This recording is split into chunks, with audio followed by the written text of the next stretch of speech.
একই সাথে ৬৪ জেলায় এবং যে কয়টা থানা এবং উপজেলা আছে সমস্ত জায়গায় নতুন ওসি এবং পুলিশ সুপারকে নতুন করে নিয়োগ দেওয়া বা পদায়ন করা। মাননীয় স্বরাষ্ট্র উপদেষ্টার সাথে আজকের এই মতবিনিময়ে আমরা এসেছিলাম।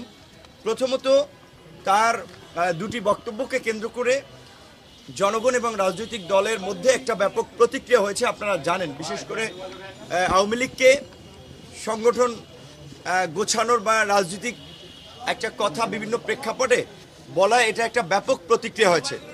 তো কাজে আমরা যেহেতু ছাত্র জনতার গণ অভ্যুত্থানের পর আমরা যেহেতু মনে করছি যে আওয়ামী লীগের এটা ঠিক যে অতীত অনেক ভালো ইতিহাস আছে, বাট গত 15 বছরে তার যে ইতিহাস সেটা পৃথিবীর সবচেয়ে জঘন্যতম ইতিহাস এবং সর্বশেষ যে শাসক জনগণের উপরে গণহত্যা চালিয়ে বিদেশি আর্মি ইন্টারভেনশন করে ক্ষমতায় থাকতে চায় তার মতো দেশদ্রোহী প্রধানমন্ত্রী এবং সেই ফ্যাসিস্ট রাজনৈতিক দল বাংলাদেশে কোনোভাবেই রাজনীতি করতে পারে না।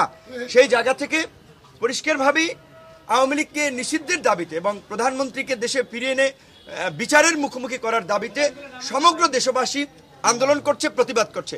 কাজেই সেই সময় যদি সরকারের পক্ষ থেকে, যেই সরকার জনগণের ম্যান্ডেট নিয়ে জনগণের সমর্থন নিয়ে আমরা যাদেরকে ক্ষমতায় বসিয়েছি, তারা যদি জনগণের জনমতের বিপরীত কথা বলেন তাহলে একটা প্রতিক্রিয়া তৈরি হয়।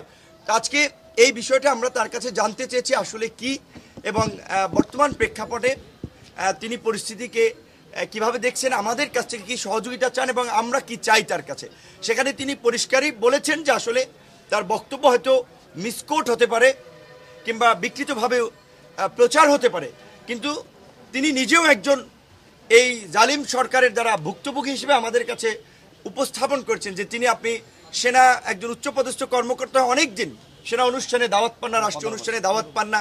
কাজী তারা অবশ্যই এই যে গণহত্যা চালিয়েছে যে ঘাতকরা, তাদের বিচার চান এবং গণহত্যাকারীদের দৃষ্টান্তমূলক শাস্তির মাধ্যমে বাংলাদেশে যেন আর কেউ এই দুঃসাহস দেখাতে না পারে সেটি তারা নিশ্চিত করতে চান।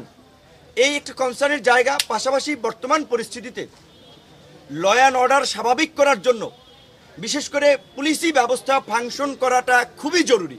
কিন্তু আপনারা ইতিমধ্যেই লক্ষ্য করেছেন যে পরিস্থিতি তৈরি হয়েছে, তাতে অনেক জায়গায় পুলিশ মনোবল হারাচ্ছে, অনেকে কাজে যোগদান করেনি এবং গত 15 বছরে যেভাবে দলীয়করণ করা হয়েছে, কাজেই সেখানে যদি দলবাজদেরকে চাকরিচ্যুত না করা হয়, ব্যবস্থা না নেওয়া হয়, তাহলে কিন্তু পুলিশের মধ্যে এই অস্থিরতা চলতে থাকবে।